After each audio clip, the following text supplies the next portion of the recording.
ভাৰত হল সৌৰশক্তি বিপ্লৱৰ বিশ্ব নেতা। ISA মহাসভাত ভাৰতৰ শক্তিশালী বাৰ্তা, সূৰ্যই ভৱিষ্যতৰ শক্তি। ৰাষ্ট্ৰসংঘৰ দৰেই প্ৰসাৰ হ'ব সৌৰ শক্তি মঞ্চ আৰু ইয়াৰ নেতৃত্ব দিব ভাৰতে। প্ৰতিখন গাঁৱত পোহৰ, প্ৰতিখন দেশত আশা, জিলিকি উঠিল ভাৰতৰ সৌৰ কূটনীতি।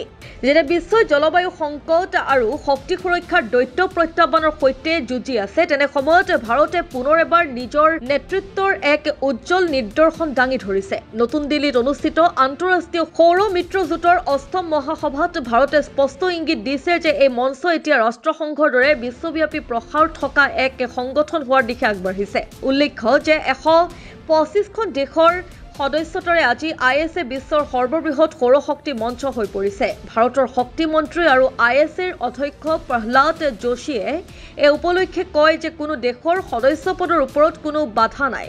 ISA সম্পূৰ্ণৰূপে এক মুক্ত আৰু সহযোগী মঞ্চ।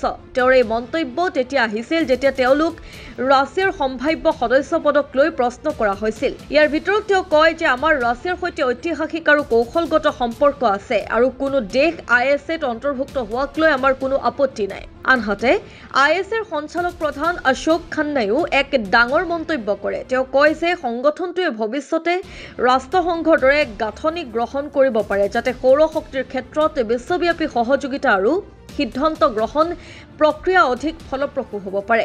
তেওঁ এইটো জনায় যে চীনৰ সৈতেও আলোচনা অব্যাহত আছে। যদিও বৰ্তমান চীনৰ অংশগ্ৰহণ তাৰ কিছুমান কোম্পানীলৈকে সীমিত, কিন্তু চীনা দূতাবাসৰ সৈতে কেইবাখনো বৈঠক অনুষ্ঠিত হৈছে আৰু এতিয়া সিদ্ধান্ত চীন চৰকাৰৰ ওপৰত নিৰ্ভৰশীল। মন কৰিবলগীয়া যে ভাৰতে অহা বছৰ ব্ৰিক্স গোটৰ সভাপতিত্ব গ্ৰহণ কৰিবলৈ ওলাইছে। ISAৰ সঞ্চালক প্ৰধানৰ মতে এয়া ভাৰতৰ বাবে সৌৰ শক্তিৰ ক্ষেত্ৰত নিজৰ অভিজ্ঞতা বিনিময় কৰা আৰু নিজৰ সৌৰ কূটনীতি বিশ্বস্তৰত বিস্তাৰ কৰাৰ এক সোণালী সুযোগ হ'ব। এই উপলক্ষে শক্তি মন্ত্ৰী প্ৰহ্লাদ যোশীয়ে ভাৰতৰ দুখন সফল আঁচনি প্ৰধানমন্ত্ৰী সূৰ্য ঘৰ যোজনা আৰু PM কুসুম যোজনাৰ উল্লেখ কৰি কয় ভাৰতে সৌৰ শক্তিক গাঁৱে ভূঞে লৈ যোৱাত উৎকৃষ্ট প্ৰদৰ্শন কৰিছে।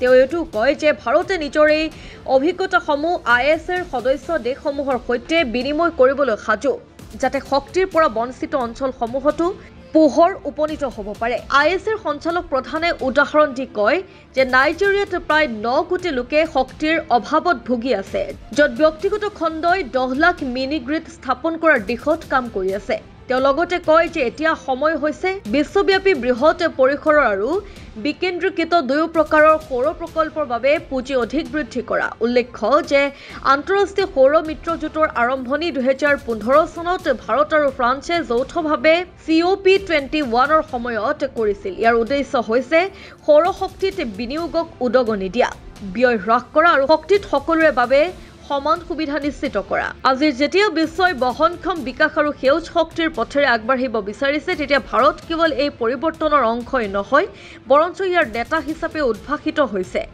ISAৰ জৰিয়তে ভাৰতে এই শক্তিশালী বাৰ্তা দিছে যে ভৱিষ্যতৰ শক্তি কয়লা বা তেলৰ পৰা নহয়, বৰঞ্চ সূৰ্যৰ কিৰণৰ পৰাহে নিৰ্ধাৰিত হ'ব।